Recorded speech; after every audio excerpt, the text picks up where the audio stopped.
Good morning guys और welcome to my another vlog. तो guys आज हम बात करने वाले हैं सुख और दुख की। ऐसा सुख दुख नहीं, ऐसा सुख दुख जो हर घर में आपको मिलेगा। यानी कि लोग अपने दुख से उतने परेशान नहीं हैं जितना दूसरों के सुख से हैं। तो चलिए शुरू करते हैं। तो आप लोगों ने देखा होगा कि लोग अपने दुख से उतना परेशान नहीं हैं जितना दूसरों के सुख से हैं। मान के चलते हैं आपके पास बाइक है, बट पड़ोस में अगर आपके कोई कार ले आया ना, तो आपको आपकी जो खुशी है ना वो आधी हो जाती है। पर ऐसा होता क्यों है? जनरली होता है, मैंने अक्सर देखा है अड़ोस पड़ोस में। जनरली ऐसा होता है कि लोग मतलब दूसरों की जैसी खुशी हो जाती है उनकी खुशी आधी हो जाती है दूसरों की खुशी देख के।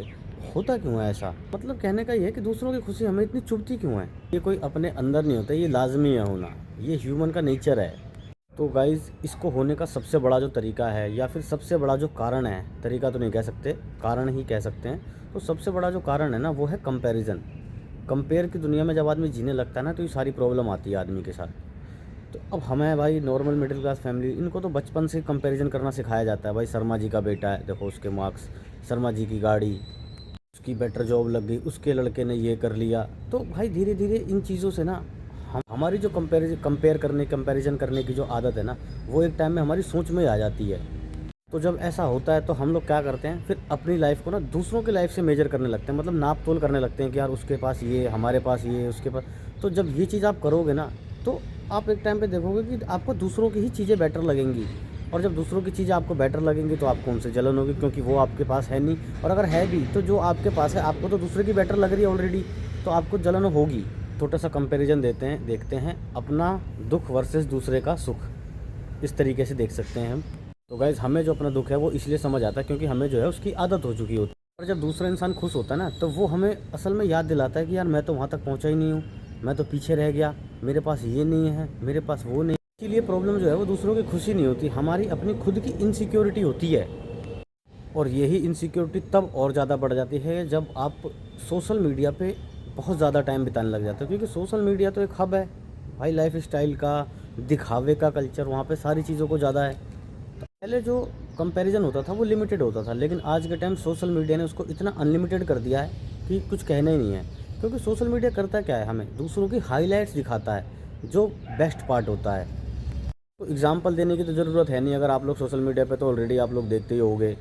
फिर भी मैं आपको बताता हूँ कुछ एग्जांपल। जैसे कोई इंसान फॉरेन ट्रिप घूम रहा है, हम उसे देख के इन्फ्लुएंस हो जाते हैं। कोई लग्जरी गाड़ियाँ ख़रीद रहा है, कोई लग्जरी अपार्टमेंट्स ले रहा है, कोई विलास ले रहा है, कोई तो कई तो मैंने ऐसी भी रील्स देखी कि लोग अपने प्राइवेट जेट, प्राइवेट चॉपर तक ले रहे हैं। तो इन सारी चीज़ों से जो है इंसान इन्फ्लुएंस होता है और उनकी वो लाइफ देख के अपनी आज की रियल लाइफ को कंपेयर करता है, इसीलिए इनसिक्योरिटी और बढ़ जाती है।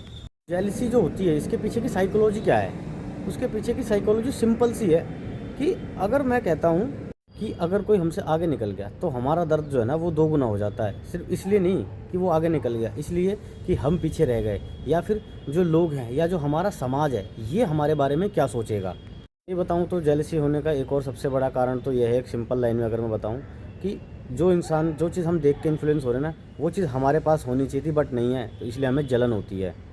अब मैं एग्जांपल समझाता हूँ इस चीज़ का आपको, कि अब मान के चलते हैं कि दो दोस्त हैं, ठीक है। अब दोनों दोस्त सेम पोजीशन पे, सेम जगह पर, सेम सैलरी के साथ काम कर रहे हैं, लेकिन एक दोस्त है, एक दोस्त ने एक ही साल के अंदर गाड़ी, घर, सब कुछ ले लिया, ठीक है। लेकिन दूसरा दोस्त जो है उसकी ना सैलरी कम हुई, ना कोई चीज़ों में, दोनों में कोई डिफरेंस नहीं आया, बट पहले वाले ने ले ली और दूसरा वाला नहीं ले पाया।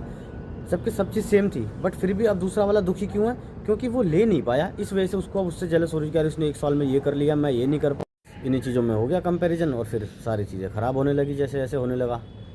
और मैं सच बताऊँ ना तो ये चीज़ें हमारे घर, फैमिली, परिवार से स्टार्ट नहीं होती भाई, ये स्टार्ट होती है हमारे समाज से।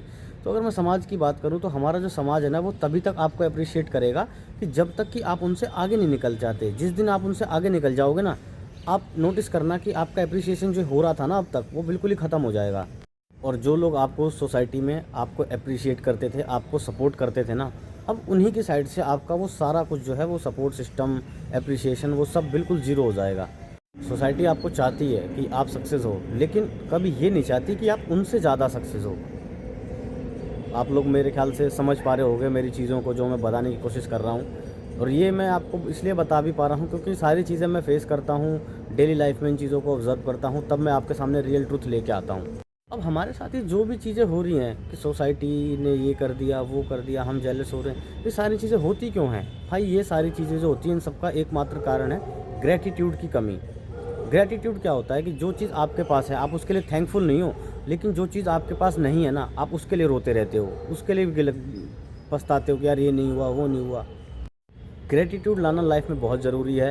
तो अगर आप जिस दिन ग्रैटिट्यूड लाना सीख जाओगे, आपकी लाइफ में आ जाएगा ना, तो सबसे पहला तो आपकी लाइफ से कंपैरिजन ख़त्म हो जाएगा। फिर आप कंप्लेन नहीं करोगे, फिर आप क्या करोगे, चीज़ों से सीखोगे और समझोगे कि नहीं मेरे पास क्या है।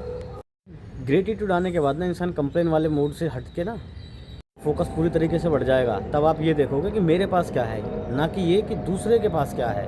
तो चलो मैं आपको ना इन सारी चीज़ों का अब सॉल्यूशन की तरफ लेके चलता हूँ कि इन सारी चीज़ों का सॉल्यूशन क्या है। पहली चीज़ कि भाई अपनी रेस जो है आपकी खुद से करो, दूसरे के साथ रेस मत लगाओ। आपकी रेस अपने हिसाब से। सोशल मीडिया को थोड़ा सा लिमिट के हिसाब से यूज़ करो, क्योंकि वहाँ पे कुछ भी रियल नहीं होता भाई। 99% चीज़ें वहाँ फेक होती हैं। 1% मैं सोशल मीडिया का मतलब ये कह रहा हूँ कि जो रील्स वगैरह में आप देखते हो ना, 10 सेकंड की, 30 सेकंड की रील्स, 30 सेकंड में आप किसी की भी पूरी लाइफ वहाँ पे नहीं देख सकते, ना जज कर सकते हो। लेकिन ये ज़रूर कर सकते हो कि आप खुद को वहाँ से कंपेयर करके खुद अपने आप को नीचा फील कर सकते हो।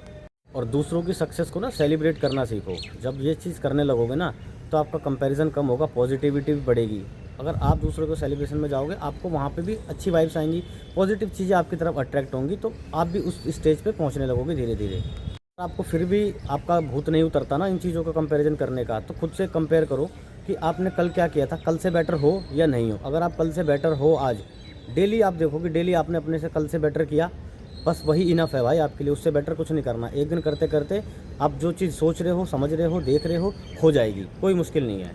तो गाइज़ याद रखो, मैं जो आपको बता रहा हूँ ना, मैं सिर्फ इसलिए बता रहा हूँ क्योंकि जो लोग दूसरों के सुख से परेशान रहते हैं ना, वो कभी भी लाइफ में खुश नहीं रह पाते। और जो बंदा दूसरों की खुशी में भी खुश होना सीख लेता है ना, तो उसके पास खुद चीज़ें, खुशी खुद चल कर आती है, क्योंकि वो एनर्जी आपको अट्रैक्ट करती है अपनी साइड।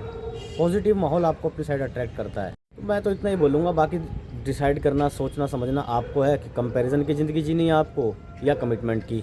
अब जो लाइफ आपको बेटर लगती है आप अपने अकॉर्डिंग पूरी वीडियो को देखो, वहाँ पे समझ आएगा। उसके बाद आप अपना फैसला ले सकते हो, वो डिसीजन जो भी होगा आपका आप ले सकते हो। अगर वीडियो आपको रिलेटेबल लगा है तो मैं बस यही कहना चाहूँगा आपको कि चैनल को सब्सक्राइब करो, वीडियो को लाइक करो, कमेंट करो, शेयर करो, क्योंकि यहाँ पे बात होती है दिल से और बिल्कुल रियल ट्रुथ की। तब तक के लिए दोस्तों, जय हिंद, जय भारत। मिलते हैं किसी अगले ब्लॉग।